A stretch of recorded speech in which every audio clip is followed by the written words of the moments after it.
This is 91.3 FM, WCUW in Worcester, Massachusetts, the Dr. Chris Radio of Horror program. And tonight on Radio of Horror, we have a distinguished director on the show with us from the horror film industry. We have director Tom McLoughlin, best known for directing Friday the 13th, Part 6, Jason Lives, as well as being a writer on several TV series such as They Came from Outer Space, She-Wolf of London, and many more. Thank you for coming on the show with us, Tom. That's my pleasure. Tom, are you big into the convention circuit? Do you go to a lot of cons? Tom and I, off just before the interview, were talking about Scaricon, which I just came back from this weekend. I love the conventions, and I mean, I end up going more as like just another dude walking amongst them, than I do as a guest. And I think part of it is people are more interested in getting the autographs of the actors, which of course I understand. That's who you kind of relate to up there. And there's been a few of them that I've done, Horror Hound, and I one year I did a thing at Comic-Con where they brought as many Jasons together as they could, the actors who played Jason, and then they had a couple of us directors. But I think in all these years, and with My Friday, it's going on 30 years now, I think I've done 4 conventions, 3, 4. I mean, so it's not been many, and it's certainly not that I wouldn't do it. It just, no one, no one thinks to invite the directors because I don't know if they're just as much of a draw as the actors are. True. I mean, honestly, the actor only has so many stories they can tell. I think the director, who has to see everything that happens from before you even cast whoever's going to play Jason, let alone any of the other characters, to well after the film has been cut and they're off making other movies now, because you got to stick around and do post and editing and get ready for PR and all that crap that you really either do or do not love. I mean, tell me, do you love doing all the post stuff like with the PR, or does it become like, I just want to get on to my next project? I really do love all of it. I mean, if you get a chance to do what we get to do, it really is a blessing, and there's no way around it. And for all the times that you wait and you're not working, or you're watching somebody else's movie going, gee, I wish I was doing this. When you do get those opportunities, I mean, I relish every part of it, from this reading the scripts or writing the scripts through the casting, all the way through. I mean, there was a period when I was doing TV movies and cable movies, and I would literally go down to the station when it was being broadcast, making sure that the feed from New York to Los Angeles didn't get, overcranked so it looked too washed out or too dark or whatever. I mean, I couldn't leave it alone. I mean, because it's just, to me, you work on something, and, if you have any chance to keep tweaking it, making it that much better, you keep doing it. And publicity is such a huge part of it. And for me, signing things for people, I know I would have loved to have Vincent Price sign something for me back in the day, or, Boris Karloff or any of those guys. Now I wished I could have met, James Whale and, the directors that did it. But in those days, it really was the stars that were special. So I understand that. But I enjoy publicizing the movies and as I said, meeting people, because it's great to hear how people felt about it and how sometimes it was pivotal in their movie going experience. And that's a huge honor. One thing I didn't realize that you were in, which is a big favorite film of mine. I just want to make sure it is the correct one. You were in Disney's Black Hole. Yep, Captain Star. Oh my God, that movie is fantastic for a 1979 Disney movie. I mean, it's not like Disney never really slouches on the budget with their films, but I mean, even for 1979 and compared to today, that movie still kind of holds up. It's kind of a dark sci-fi movie for Disney. Yeah, well, we were, it was interesting because, when we were making that movie, and part of that movie, everybody knew this was Disney's answer to Star Wars, that they screwed up, and they, George came to them. George wanted Disney to produce it, and they passed on it. So this was their answer to it. So there was sort of this, okay, it isn't going to be Star Wars, so what is it going to be? And, Gary Nelson, who was directing it, everybody kind of thought we're going to make a really, dark version of the future, and no one had the end of the script. No one knew what the black hole was going to look like. There was all these discussions and things about what it could be or whatever. But there was also a looseness because I was hired actually to choreograph the the sentries, the marching sort of Nazi-esque robots and the humanoids. And then as I was demonstrating stuff for the guys that were doing those parts, Gary Nelson said, we're going to write a part for you. We're going to create this, shooting gallery sequence, and specifically, with you doing the part of Captain Star. So, I mean, that's something that's very unusual to do on a big studio budget, movie. But there was a little bit of that kind of creative freedom, that they did. And it's amazed me how we kind of, watched it kind of come out and not do very well. But over the years, it's had a very, very cultish following, and they're going to remake it, of course, as they do with everything. They know there's enough of an audience that they can justify spending the money for a remake. And I was recently on the Disney radio station, for about an hour. I was on mainly because I was Captain Star, but they also wanted to hear about Friday the 13th and my first film, One Dark Night, and that I played the Jabberwocky, and I did all these other, weird ass stuff over the years that all kind of were in and around horror and fantasy and ghosts and, what have you.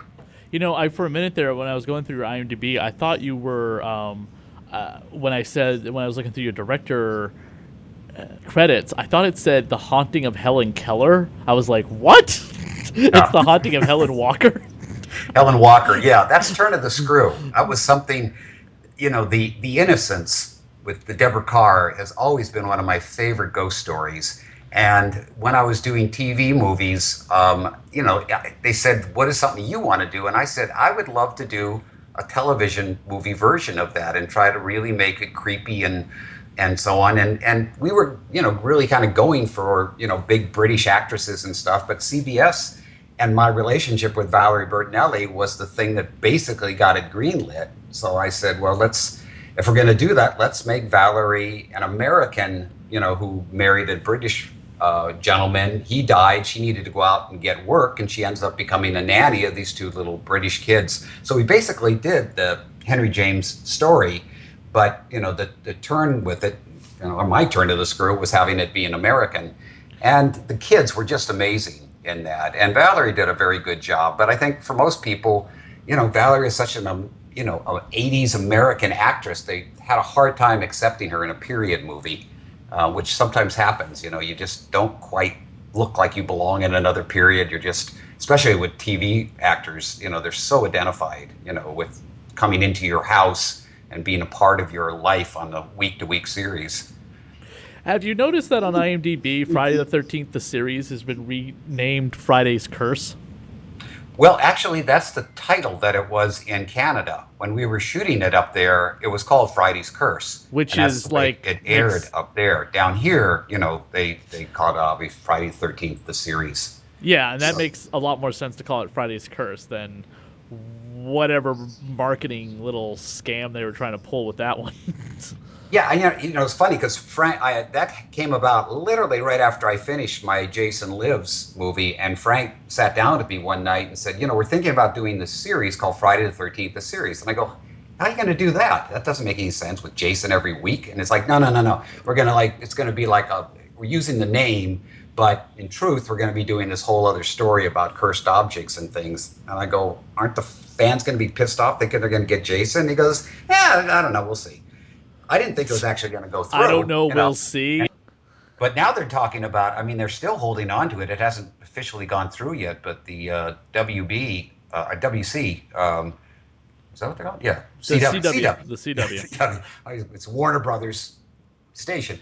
But they have a Friday the 13th. It is supposed to be with Jason. You're supposed to have a whole ongoing murder, solving plot thing, but it's still sitting there. It hasn't been officially greenlit, but I know that's their attempt to actually do something that Jason would be a part of. So we'll see what happens. What murder-solving plot could you possibly have? There's one thing I don't like about any of the Friday the 13th movies, and I haven't watched yours in I think a year, but I don't remember you doing this though.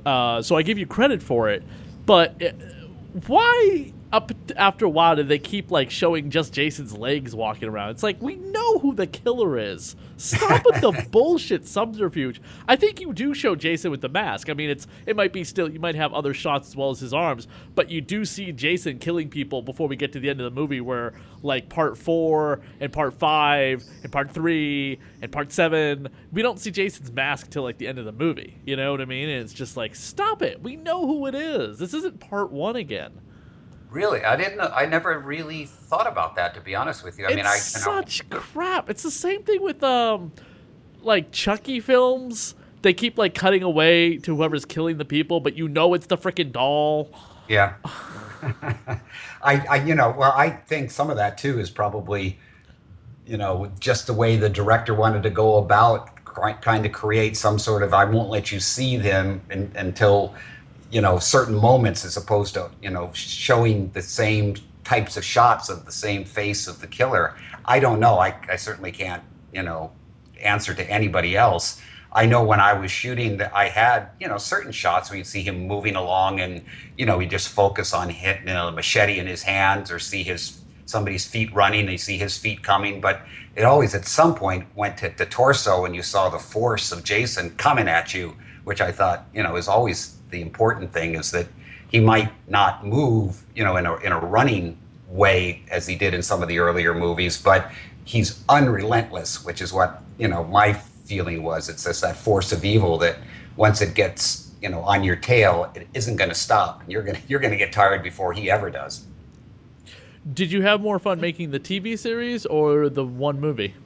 Oh, the movie, by all means. The movie was like, I don't want to say it was a party, but it's about as close to having just a fun time way making a movie. And we were all in Covington, Georgia, which is like I guess about an hour outside of Atlanta, shooting out at this campground, staying, at a little tiny, 1-story Holiday Inn.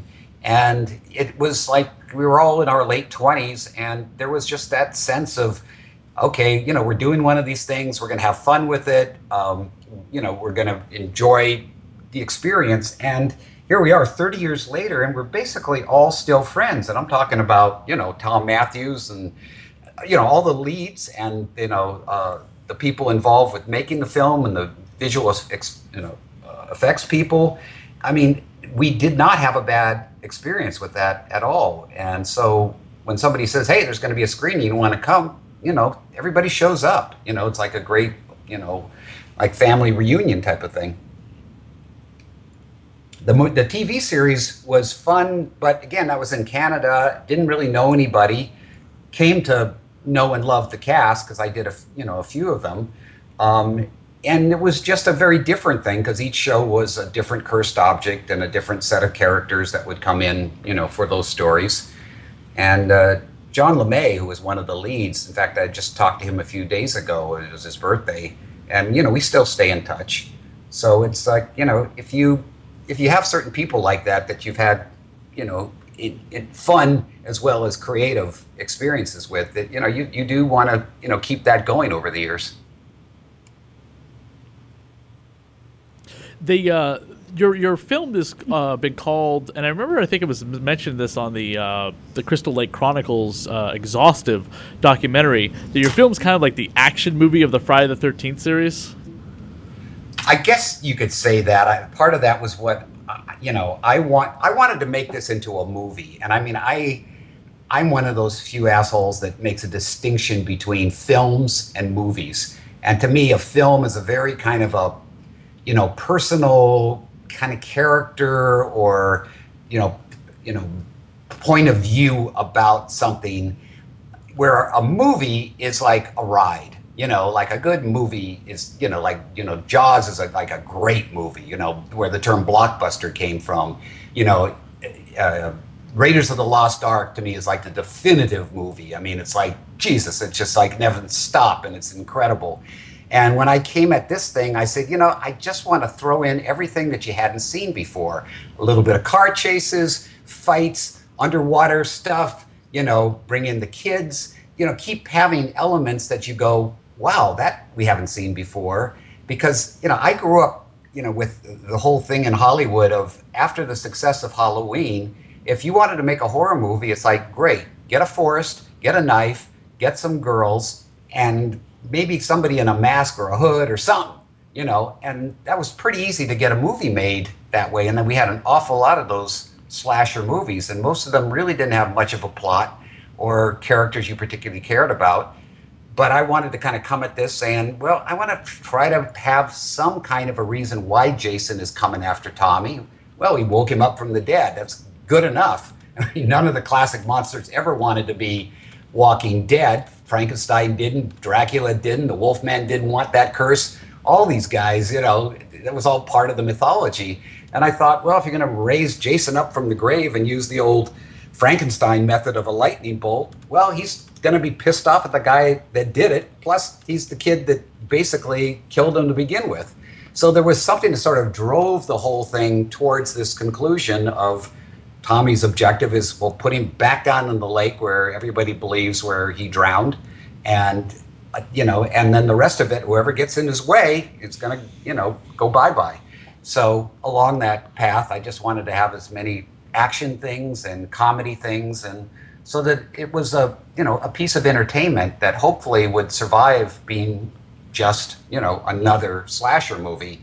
And much to all of our shock, particularly mine, we actually got good reviews because they said, well, you can't hate a movie that's having fun with itself. And even that one thing I added with the caretaker looking directly into the lens and saying, why they have to dig up Jason. Some folks have a strange idea of entertainment, which is sort of a wink at the audience who loves these things. And it's also kind of a, joke on us who are making it. And little things like that, I think kind of gave everybody a sense of, we're going to make this, more of a ride than anything to be taken too seriously. When you made your film, did you were you aware of the whole Tommy Jarvis kind of story leading up to it? Did you want to cast the last two people who had played him to return, or was the studio forcing you to cast another person to play the character? No, there was a great regret that Part 5 really pissed off the fans because ultimately it wasn't Jason, who was the killer. It was the ambulance driver who was, playing as Jason. They wanted to kind of pick up, where Part 4 left off, but they wanted to kind of, for those people who were obviously following the movie as a chronicle, wanted John Shepherd, who played Tommy in the Part 5, to play Tommy again. And that was sort of the way I wrote it, with those instructions that he had just got out of the mental institution. He was going to go back now that he's out and make sure Jason is really dead, really down there, and had his sidekick with him and stuff. But when it came to casting John Shepherd, two stories. One is he didn't want to do it. He was feeling he didn't want to make another horror movie. He had, moral issues or spiritual issues. And then the other story is, his agent wanted too much money and they said, no, sorry. I was going to say, I guess he didn't have, finance issues. He didn't need to make another movie. I guess not. And, a lot of people were not happy with, their involvement with Part 5 for whatever reasons. I guess it was a very difficult shoot and things. So I sort of said, okay, fine, we'll cast a different Tommy. And we started looking at guys, and Tom Matthews was just, the best of the guys that came in. And he also had a little bit of a horror following from Return of the Living Dead, which was cool. And him and Jennifer Cook, really sparked together. So, that was important to me too, that there would be this kind of chemistry of the kid with the mission and the blonde who's smart and sassy and, great to look at. And she was terrific on screen. So all of that to me only worked in my favor, that we got, fresh new faces that were excited to do it. And you had to put a car chase in there too. A little one, yeah, a backwards car chase there. Because there's no way Jason's gonna drive. I mean, because people would go nuts and go, "How the frickin' frack did Jason learn how to drive? He's been dead, and before that, he's this mentally challenged mongoloid mountain man." I What know. the heck? Well, to So be you needed the absolutely, cops to be after the mental patient. yeah. And to be absolutely honest with you, Chris, and the fans out there, it's like, I thought they were going to hate me for doing what I was doing with the film in terms of the humor and also just basically making Jason now, a walking dead. I never thought of the term zombie. I mean, now it's, after all these years, it's like, yeah, well, after Friday 6, now he's, zombified, and we liked it better when he wasn't. But I mean, still, all the stuff he was doing in so many of the movies, as a human being, would never be believable as it is. I just basically said, look, once we do this to him, there's no stopping him. You can't kill something that's already dead. He can play possum for a few moments, but he's going to sit right back up like Michael Myers did in the first the first Halloween, and keep on going because, again, people love that, that sense that, is it over? No, it's not over. Of course not. You can't do that, and that's just, again, it's part of that, the bumps in the roller coaster ride that you do. But I was, really, really pleased and continue to be very pleased how many people really love it. Either they saw it at a time when they were at the right age and it really was like their, first Friday, or there's just something about the nature of the movie that, that we're not really sort of taking ourselves that seriously. So you can enjoy it. And I kind of got some of that influence, I think, too, from Bride of Frankenstein, the way James Whale went from the original, to the second one, where there was much more humor, there was much more range of emotion and things that were in the movie. And I thought, well, I also don't want to do one of these things and really, not make a nod to the fact that, there's been so many of them. So obviously I had that line that the Elizabeth character says that I've seen enough horror movies to know any weirdo wearing a mask is never friendly. And again, it's one of those, look, we know what we're doing and we're going to have fun with it. Probably the biggest compliment I ever got was from Kevin Williamson, who told me once in a meeting that it was, Jason Lives that definitely, inspired Scream. And when I read that script years later, when it was called Scary Movie, before they changed the title to Scream, I turned it down, saying, wait, I've done this. I've already, regretted that decision greatly. But at the same time, it's a huge honor because Scream is such a great franchise and done so well over the years. And it is that same sensibility And that, now it's a going TV to do and now it's a a movie. TV series. Yeah, that we're going to try to have fun with it, and not like Freddy, where the villain also is funny, because Jason is not, but the characters around him can have, sense of humor, or at least acknowledge, no, I don't want to hear about that Jason character. That scares me, even if it's not true. It's still scary, but of course it is true. So you mentioned Frankenstein, and of course, a lot of people compare your film to, Frankenstein, because Jason comes back to life through a bolt of lightning, which is insane. Horror 101, yes. Um, and then you're like, there's a question that's never asked, but it's never been answered. It's like, who the hell buried Jason? Who gave him a funeral and planted a stone for him? Why would the town even care? Of course, in part 5, they also say, oh, his body was cremated.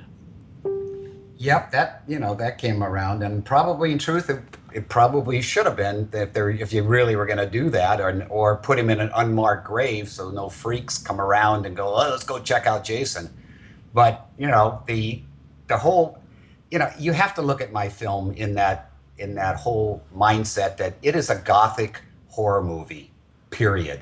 I wasn't trying to really do a slasher movie. I wanted to harken back to the movies that really influenced me, which were the Hammer horror movies, obviously the early Universal horror movies, even Roger Corman's stuff, the Edgar Allan Poe movies. That is all over that movie. And when you take that approach, basically, it's like, okay, we got to have a cemetery, we got to have a stormy night, we got to have all the trappings, that harken back to that whole thing of when these elements all come together, something supernatural and scary and bigger than life occurs. And, I had to figure out, since I had this idea that I wanted to do a Frankenstein type recreate, or what's the word, reanimating him through some way. It was like, okay, how the hell does a lightning bolt hit the coffin? Oh, wait, all right. So he pulls the thing off the fence and it's a spear and he stabs it in there and he goes nuts. And then that's what the lightning bolt connects to. And that goes to, I mean, far fetched, crazy. But, if you think of like a EC comic and that is drawings, it would look really friggin' cool. That's sort of where my mind was at, was trying to make it, very much in that kind of tradition. It's gothic classic horror imagery, and then try to have people in it that are entertaining and fun to watch. And hopefully you go, oh shoot, they killed him. I liked him, or she was so sweet. I can't believe they killed. They're not going to kill the kids, are they? And that again, all those little touches were things, hopefully, that the audience found, entertaining. Are you really surprised about the massive amount of merchandise that's come out from based on just one film? I think we talked a little bit before the interview about the retro Jason figure is actually based on Part 6. Yeah, I mean, I noticed that a lot. It's and I don't quite understand it. Maybe because mine was like right smack in the middle of the 80s. We made it in 85, came out in 86, and it maybe when that hit and who saw it now and how they identify with it, I don't really know. But yeah, he's become that image of the the kind of the Jason I put together, with borrowing obviously from earlier, but then starting to say, all right, well, the face has to look a certain way, and with the maggot opening, and then just the whole thing that underneath that mask is a decomposed face, which again, back to kind of Walking Dead type of thing that we have now. But then it was a conscious choice to try to make something unique, and then I had a bit of the Terminator influence too, of that he's unstoppable, and C.J. Graham, who was playing the part other than the first week, which was Dan Bradley, which I wish people would realize that the great stunt coordinator and great second unit director now, Dan Bradley, was actually Jason in all the daytime shots. He's a completely different body type, but still walk with that same force. But I was trying to get a little of that sense of that Terminator, and then I thought, well, I want to make the kills not just the same old, chainsaws and machetes. So it's like, find these guys who are out there, hunters, and then it changed to paintball jerks, and that one of these guys has all this arsenal of shit on him that Jason picks up on. So he's got darts and knives, and again, very over the top. I mean, to have a scene watching him put that belt on would have been hilarious, but of course we cut away from that. We don't see that. You just suddenly, he's got it, and on we go. Did you ever read the novelization based on your script? Because you wrote the script for Part 6, right? Yeah. Does that give you extra? Now, this is something I'm always curious about, and I don't care how much you made, but does it always give you an extra boost in your paycheck when you write the script as well as direct it? Well, and this one, it's interesting because I was a member of the Writers Guild at that time, so Good I basically for you. was it was the amount I would get was dictated by what the guild said. But in terms of not being in the Directors Guild at that time, and they didn't want to make me a guild member, then basically it was a very, very low amount, and a percentage of the movie, which I've not gotten to this day. But it's it was an opportunity to go in and write and direct something, and they gave me such creative control that at a certain point, I had to say, look, you hate that? Blame me. You like that? Blame me. There was very few things in that movie that I was really forced to do somebody else's will. I mean, Frank Mancuso Jr. was so, so encouraging to let me have a vision with this thing. And, I mean, literally the marching orders was, bring back Jason in some way. And if you're going to do humor, don't make fun of him, And I said, nope, I can do that. So, and I think the only thing that was taken out, which is in the book, is Jason's father. I thought it would be cool at the end of the movie, to introduce this character, this Elias Voorhees that shows Yes. up. Yes. Now, I'm sure if you've been following, the Friday the 13th news, the next movie is going to have Jason's mother and Jason's father in it as primary characters, which another irony on top of that is that, I've been hired and I've been writing for probably the last 2 months for Friday the 13th, the game. And I was about to get to that. I kickstarted that. Oh, did you? Yes, Oh, I did. cool. Yep, and we actually have the Gunmetal Smith game, the people behind it, coming on the show soon. Oh, great. Yeah, and I met them at PAX East as well. They had a great panel at PAX East, which is exactly where they need to be to promote Friday the 13th, the game. The room was it was a huge room, so I mean it filled. It didn't fill up the whole room, but there was a lot of people there who obviously were Friday the 13th fans. They helped kickstart the game. I mean, there are fans at a PAX East, a video game convention, who are passionate about Friday the 13th, just like a normal horror convention would be, and that was really great to see. Yeah, I bet.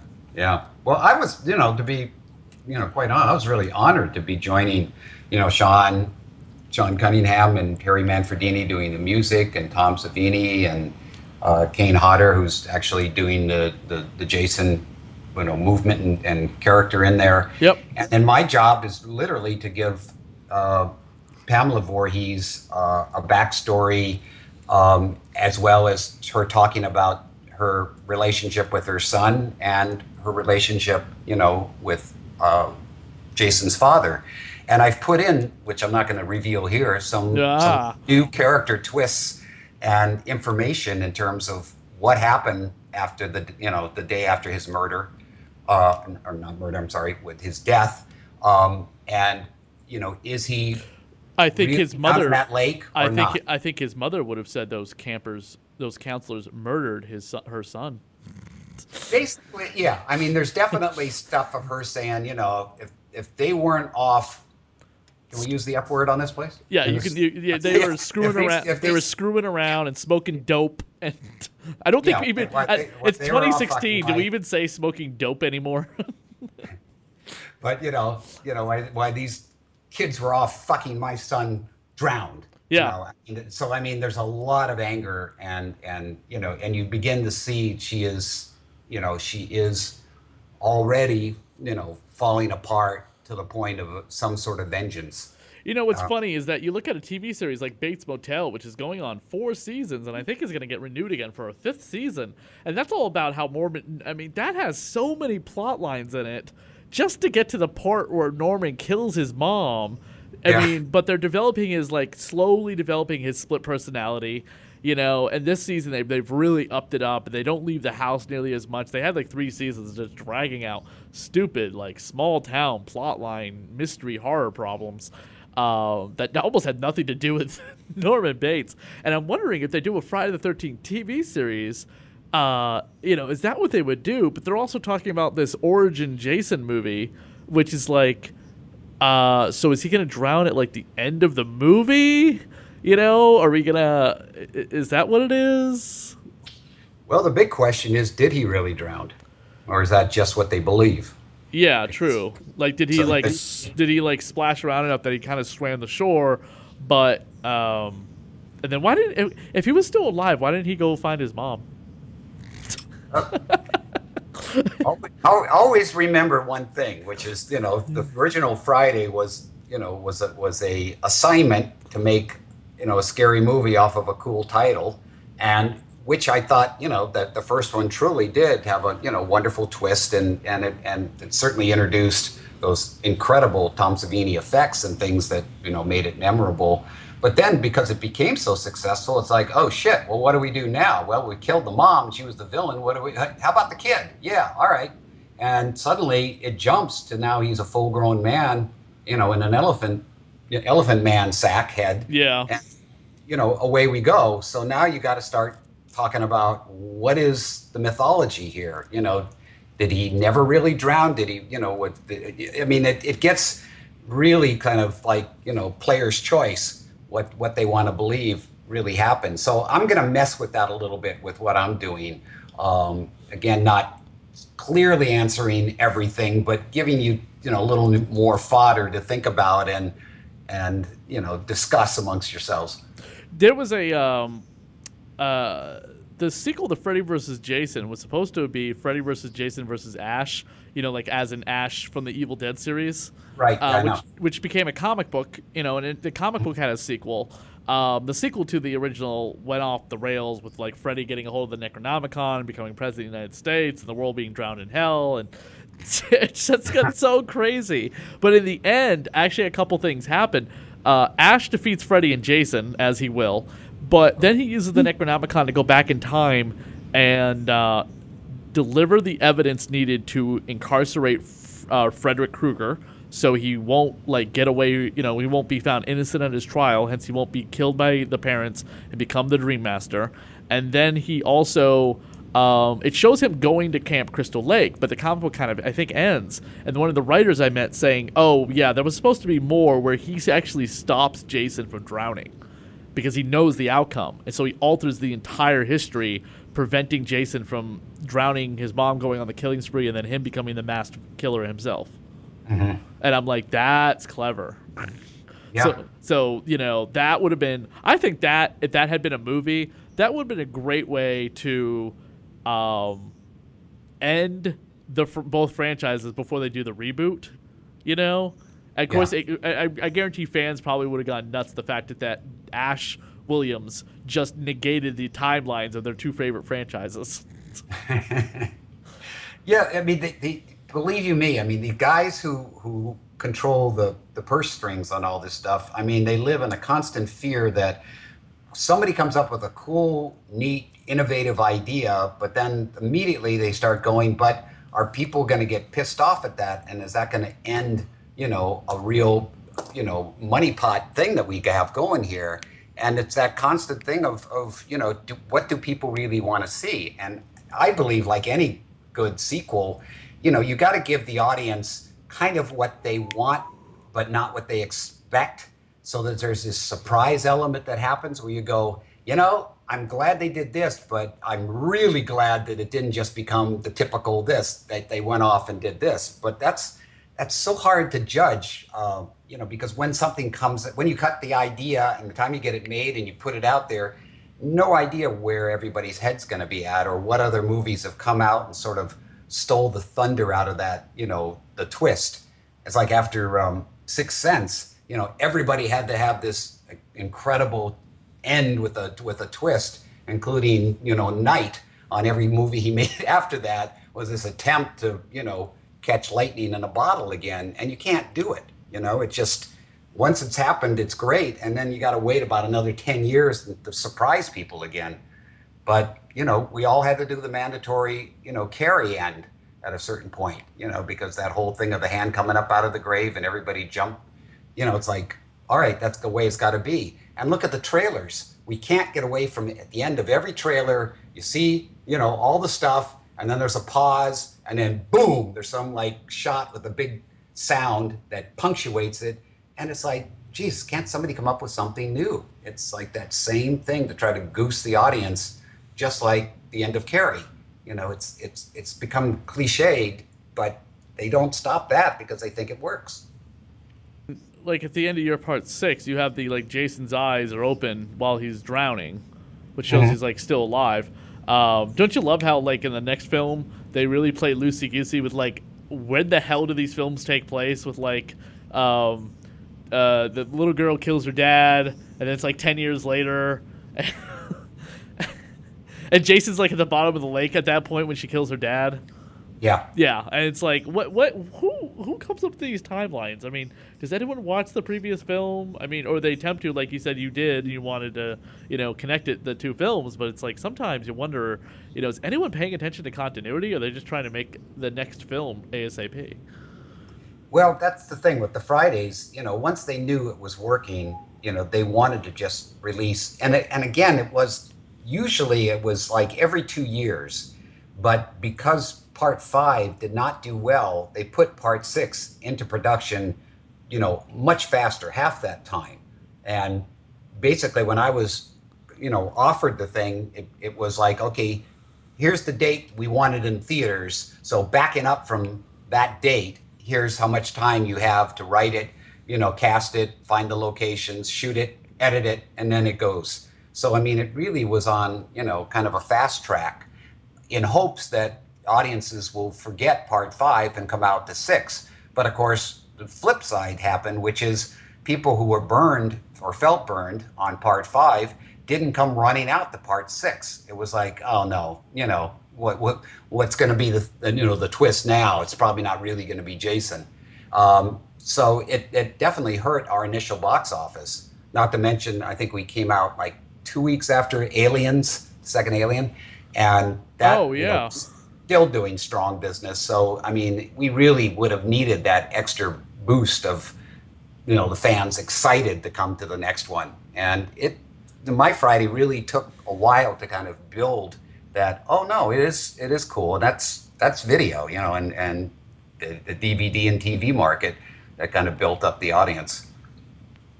You also did an episode of the Nightmare on Elm Street series. Yeah, yeah. And you did that with, I think Gene told me, because he was like, I asked him a couple things, like, oh, what's some great stuff you worked on? I mean, I can watch your, look at your IMDb. But I'll admit, I'm not an expert on you, Tom. I mean, I love you from the Friday the 13th film, which is always a blast to watch. But beyond that, I'm not super duper familiar with your background. And I asked him, what's a couple things you've done? And he said, oh, there's, you did an episode of Nightmare on Elm Street. You did it with Lar Park Lincoln, who Right. I think was in part 7 of Friday the 13th. Yeah, she was Tina, the girl with the psychic powers. Yeah. Isn't that a coincidence? Yeah, it is. I mean, I didn't go out specifically, for that. What's that she was before or somebody after that her was- movie? I know, and I still love her. I saw her at one of the few conventions I did just recently, and she's such a sweet woman and had such a difficult life with a lot of things that she's had to fight, and I believe cancer and a lot of things. Yeah. And she's a fighter, and she's a positive force. She's a great lady. But yeah, I was very very fortunate, to have her, and it was like a half a script kind of thing too. So there was an awful lot of improvisation. We had Freddie doing the wraparounds for the stories, but the marching orders on that was to create kind of two separate stories, both of which Freddie would introduce, but it was an hour show with two literally half-hour stories, that they could split apart, so they had more stuff that they could put out, when they what's that called, and syndicate, the show around the world. Yeah. And we had a lot of fun with it because again, there was a lot of just creative freedom in doing that. But another great faux pas of my career, right after Friday, I was offered the next Freddy movie, which was part 4. And I went in and, to talk to them about it, and they, very excited about me doing it. I was excited about, going from a Jason to a Freddy, but they were already shooting. And I said, what do you mean you're already shooting? He's like, oh yeah, no, we have like 4 units, and we already got the effects unit going and the stunt unit. And I go, well, no, as a director, I can't inherit somebody else's stuff. I need to be there from the beginning. And it's like, well, this is the way we do it. And I said, well, I'm just not interested. Well, of course, Rennie Harlan stepped in and did that. And was one of the, the better and probably more financially profitable of the Freddys. And for me, there was kind of that, well, goofed on that one. So when the Nightmares came along, I said, sure, I'd love to do one of those. And, that was kind of my chance to do Freddy. And then the next thing, obviously, was doing Stephen King movies. Sometimes they come back. So of the kind of classic 80s icons, I got to do Jason, Freddy, and a Stephen King thing. Going back to the Friday the 13th video game, which I didn't know until you just told me that you were one of the writers for, which is fantastic. And I can't wait. I mean, God, October can't come here any faster. I got so much going on in October. And one of the 2 things I'm excited about is, one, I'm going to be debuting my very first comic book. Well, good. Congratulations. Thank you. It's called Dracula. We are taking the story of Dracula that but we're gender swapping the entire cast. Oh, wow. Yeah. And the other thing I'm really waiting for, besides Halloween, whatever. Halloween happens every year. But you don't get every year is a Friday the 13th video game. Woo! That's true. Have you seen some of those things? How violent they are? Oh my god! I told you I was at PAX East and they showed us with Kane in the motion caption suit, and he's Yeah. taking like the stunt actress across the floor, and then the stunt actress is replaced with like the dummy, so he's like ripping the dummy in half, and then they're showing us the footage of Jason actually ripping the woman from freaking crotch to sternum. And Oh, yeah. everyone's just cheering as Jason is just ripping people apart. You're all like, yeah! So you got this video game coming out, Friday the 13th, which, let's face it, there's an equal number of, like, guys and girls in the game, I think. But Yeah. a lot of the test footage they keep showing us is the girls getting ripped apart. And Yeah. everyone's going to be able to die in a certain way because it's all about survival. So everyone's going to have several different ways you're going to die. It's why the game is going to take a little while to make, because they got to make sure there's so many different ways you can get killed off, which everyone's Right. going to want to see. You're going to want to do dumb things to find out, ooh, how Jason's going to kill me. Yay! Yeah. So this game, everyone can't wait for. We're all excited. It made millions on Kickstarter, but I don't know how much you pay attention to the news and media, but did you hear about the X-Men billboard that popped up? No. X-Men Apocalypse, the current X-Men movie, has their billboard in L.A. with Apocalypse, played by, crap, I forgot his name. The guy from Star Wars: The Force Awakens, and Isaac Owens. Oh, yeah. Yeah, and he's strangling Jennifer Lawrence on the billboard, played a.k.a. Mystique, the blue-skinned shapeshifter in the movie. Right. And it says, only the strong will survive. And Rose McGowan has been, like just spearheading this campaign about violence against women in the media of entertainment. And Fox is the biggest culprit. And Fox had to apologize for the billboard. And it's like, a lot of the fans are like, who the frick cares? It's a movie. Have you even watched your own film? Mystique getting strangled is like 10 seconds on screen, and the other X-Men get it a lot worse. Like, Quicksilver gets his leg snapped at the kneecap. Charles Xavier gets pounded in the face several times. One of the characters gets speared to death. What? And these are all guys. Uh-huh. Yeah. Well, what's your reaction to that? I mean, you've worked on a really violent movie where, like, women and guys are getting chopped up and ripped apart, and the sheriff gets bent backwards, so on and so forth. But you had to deal with, like, the MPAA back in the '80s butchering your film, right? Of course, yeah. No, we had 9 screenings where we kept getting an X, and we had to just keep taking literally frames out, and we'd show it to them again. It's like, nope, and then they would target another death scene, and then we'd have to, screw with that. But I didn't have anything that was like massively removed. Like, no, you got to take that whole thing out. It was all just degrees of it. But I went in consciously with the intention that if we're going to say Jason now is super naturally empowered, he can do anything. I mean, he can turn a head all the way around, twist it, and pull it off. Now, a human being cannot do that. A human being also can't do a triple decapitation the way he does in it, or punch, Horshack's heart out. I mean, I went out of my way to make sure that the kills were done in such a way that they were not really imitatable deaths or kills. And I tried to make it equal, guys and women getting it. It's like, there's no discrimination here. It goes both ways.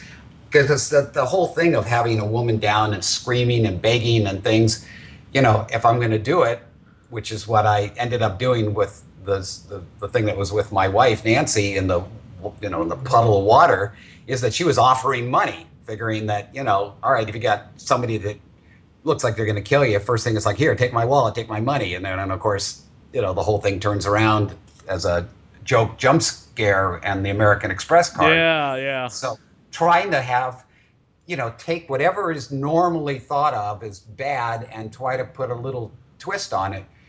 But in terms of the whole celebration of horror, as something that is like makes people do bad things. I mean, I've always had that issue that yes, there are people out there that these movies can like the movies become like gasoline on a fire that's already going. But in most cases, and I want to say 9 out of 10 or 9.5 out of 10, they're just entertainment to all of us. We ooh and ah and scream and yell just like you do in a fun house. And the more gory it is, the more over the top it is, the more funny it is, which is what, Evil Dead had such a great time doing. And a lot of these movies are that really just sort of celebrate excess gore. But at the same time, I mean, I think, we go through these periods where the media, the movies, TV shows, whatever, get blamed on what's bad in society. And the worst monsters that I've ever dealt with in my career are the monsters that I dealt with in my TV movies, which are AIDS, global warming, segregation, alcoholism, mental illness. I mean, the monsters in our minds, the human monsters, the things that people do to one another and sleep well at night, far worse to me than anything that Jason, Freddy, or even Stephen King can come up with. Because that's a fantasy horror, completely different thing than, what's going on, the monsters that we have out there now. Um, I mean, did you ever get like ripped into like this whole thing with the X-Men movie, like it is about like violence against women in your film, other than the MPAA or other than like a critic like Siskel and Ebert, which at the time when they review horror movies, I don't give a crap about what they think. I mean, God rest both their souls, they're both dead, but just they're not horror fans. They're just movie critics. They're not, you know what I mean. They're not Fangoria magazine or Rue Morgue. No, I mean, bringing up Cisco and Ebert, I mean, they did a review of my Friday the 13th, and basically they go, well, here we have yet another one of these things, and then they showed some clips, and then of course, there's going to be the kills, and there's going to be this, and there's going to be the blood stuff. Let's be truthful here. We're giving this 2 thumbs down, and we didn't even watch the movie. So, I mean, that was sort of the attitude at that time. That's pathetic. If they watched it, they might have appreciated the fact that I came at it a little differently. But did that affect box office or anything else? Of course not. It's not made for those guys. The movie is really made for the yahoos that want to go in on Friday and Saturday night with their guys or their girlfriends and have a blast with it. That's it. It's a piece of entertainment. But I'll tell you the most unsettling thing that ever happened to me personally with the film was that HBO did a series on teenagers who kill. And there was one particular segment that showed a boy that was being interviewed that was in some sort of juvenile detention, mental illness ward. And they were interviewing him saying, what was going through your head when you were killing your best friend's mother? And he said, I was Jason. I was just Jason. That's all I was thinking about. I was Jason.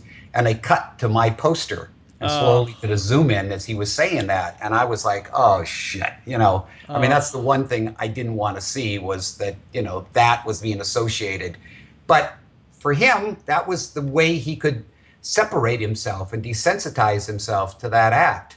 In the same way, I was directing a play years later, and a guy came back afterwards and had the program of the play in his hand, and he said, I see here you did a Friday the 13th. I said, yeah, Jason Lives. And he goes, I've got a question about, you and the feeling about the Jason character. And of course, I immediately said, look, I don't know what you're going to say, but I know there's a lot of people. And he said, no, you don't know what I'm going to say. I got to tell you, I'm a psychologist and we work with kids and we try to get them to open up. We try to get them to let their anger out and they can't do it. But I started to give them hockey masks and pillows and sticks. And I had them vent what they were feeling, behind that mask. He said, a lot of the kids got out a lot of rage and stuff. I just want to thank you, because I think this gave, a chance for kids to actually fantasize in a way that they couldn't, by themselves. And I thought, well, there's the yin and yang of the whole situation. The one guy who was a psychologist, he felt it was some sort of cathartic thing. And I think for a lot of audiences, it can be too.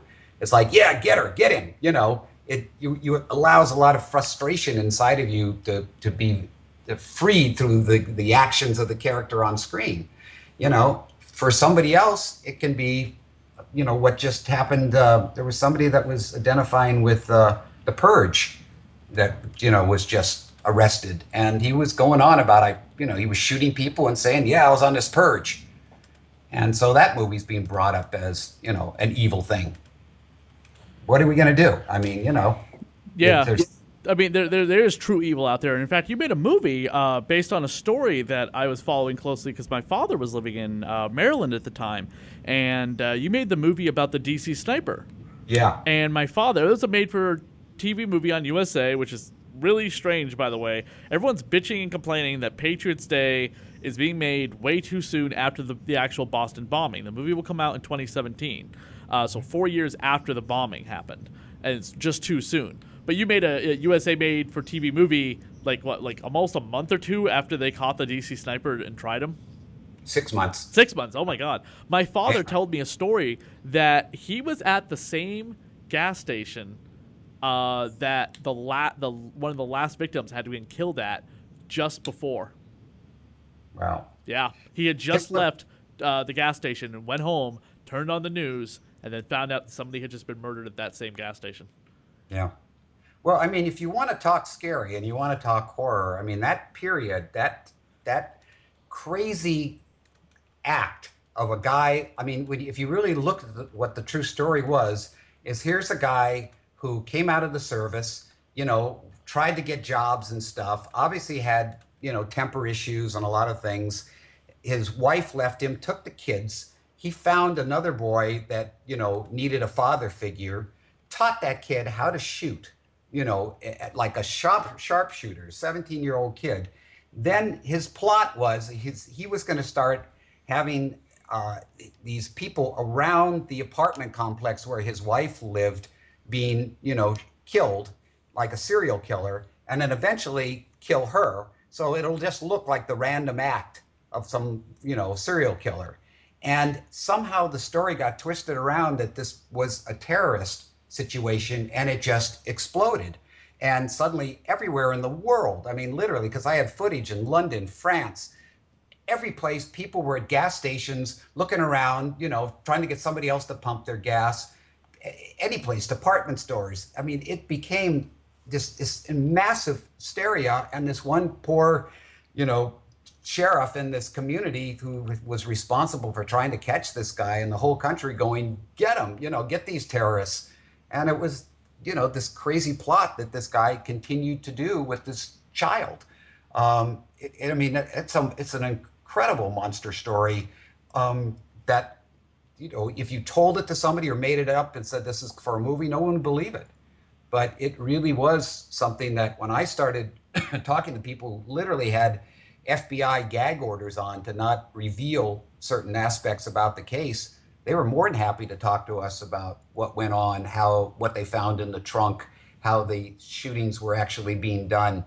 And, I tried to just be as honest, and forthright with it. But I also wanted to show a very twisted father and son story, because that's kind of what was going on there. This kid needed love and affection, and he got it from Mohammed by shooting people. And he would starve the kid. He would give him, attention when he felt it was necessary, and then treated him cold when he wanted the kid to do something.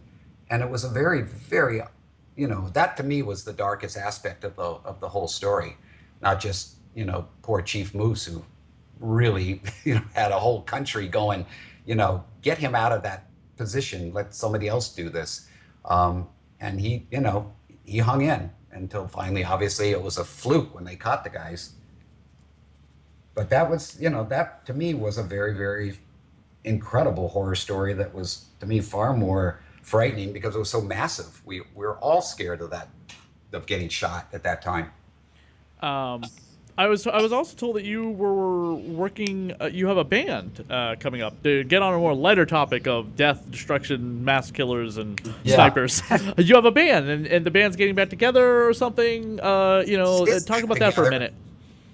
We just had, God. I mean, this is one of those fantasy stories that it's currently, kind of all over the place now because there was a story that just literally came out last week, and of all places, ARP magazine, which is the magazine basically for people 50 and over who are retiring and things. But the guy who used to be the editor for Rolling Stone is running it. So, on the cover now is, Bob Dylan and all of us baby boomer rock and rollers and stuff, because, he wants to kind of show what's happened to this whole generation as they've, gone into their 50s and things. But 4 years ago, we found out, and I had a band when I was, in my teens, and, we played on the Sunset Strip in Hollywood. We opened for The Doors, for Iron Butterfly, for Love, for The Animals, all these groups. We were teens. The band, the Sloss, made this 45 record called Making Love. No one would play it. The band eventually broke up. We all went our different ways. I went into, writing and directing movies and stuff. Some of the guys stayed in bands. And 4 years ago, we hear that single, that little 45, was selling on eBay for $6,650 a copy. And we went, seriously? It's like, yeah, some guy picked it up in the 80s, put it on a compilation of all these, unknown bands of that time period, and it had kind of a cult status. So we got back together, we started playing just for, the fun of it. And the next thing we know, we've recorded an album. We have a music video, it's on YouTube and all over the place, called One Way Out, if anybody wants to check out One Way Out. And the album is called Back from the Grave. And we are doing kind of the same music that we did in the 60s. We've been touring. And then this article, which also has an accompanying on the ARP network or on the website, you can actually see like a 6-minute documentary of us, discussing how incredible it is 50 years later to get a chance at going back and being rock and rollers again and getting out. And basically our audience now are, music fans in their 20s who just dig the old sounds and dig that kind of, Rolling Stones, Animals, Yardbirds, early Beatles kind of rock and roll, which is what we do. So yeah, we've been touring, and we just did South by Southwest this past year and also did it the year before. It's been an amazing reinvention of what you normally should be doing in your 60s. So yeah, we're far from, golf carts and walkers. It's serious hardcore rock and roll, in kind of classic show fashion. So if, anybody out there, check out the Sloss. If you just, put it, online, any of the, servers, you will see, clips of us, and as well as, the album is on iTunes and Spotify and Pandora. We have our own, the Sloss station on Pandora. So it's another kind of facet to this strange idea of entertainment thing that I have, which is a book, by the way, too. Oh, I'm gonna okay. plug something else. Yeah, I've got a book that Joe Madre did called A Strange Idea of Entertainment that came out about a year and a half ago, which kind of chronicles the whole past from birth all the way up to the rock and roll career that I'm now doing. Okay, and of course you're writing the you've written your part is finished for the Friday the 13th video game, but that's good to know that you've been doing something. Just because your IMDb ends about 2010, so I was wondering what you've been doing the last 6 years.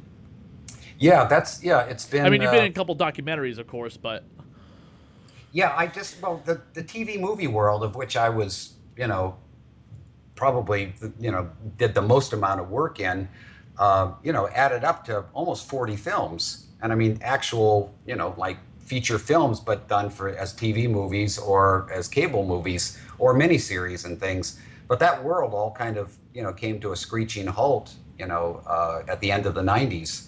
So, I had to figure out, well, I can go back to basically doing, small independent movies again.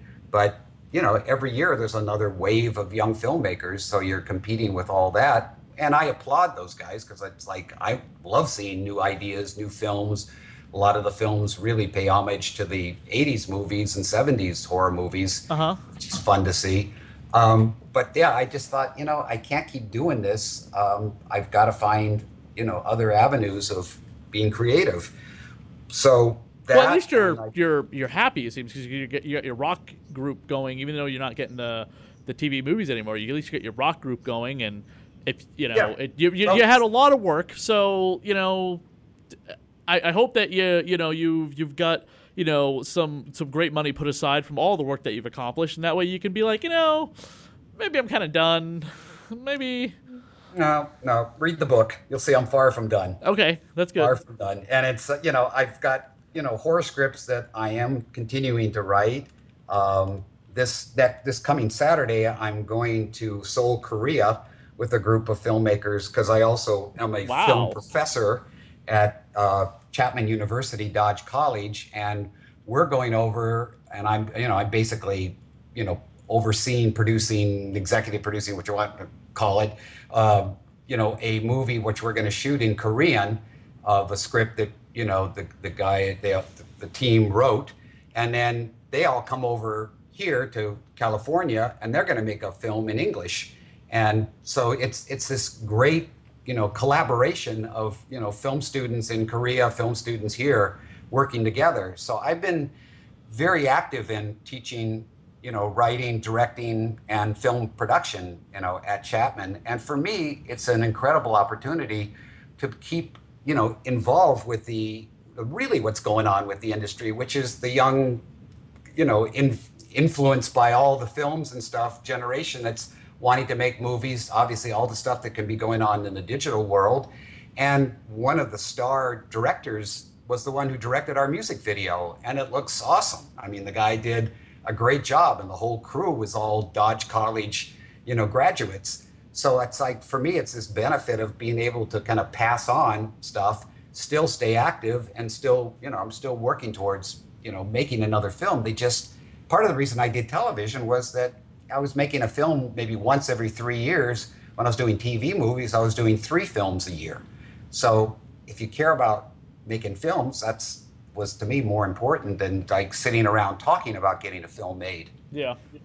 Um, I have but I had the convention I was at this weekend, and they showed 2 of my short films, Dracula's Guest, which is tied into that comic book I told you about, and the radio station, which I actually shot here at the radio station that I'm recording your interview on. And then next month I'm working on a short film.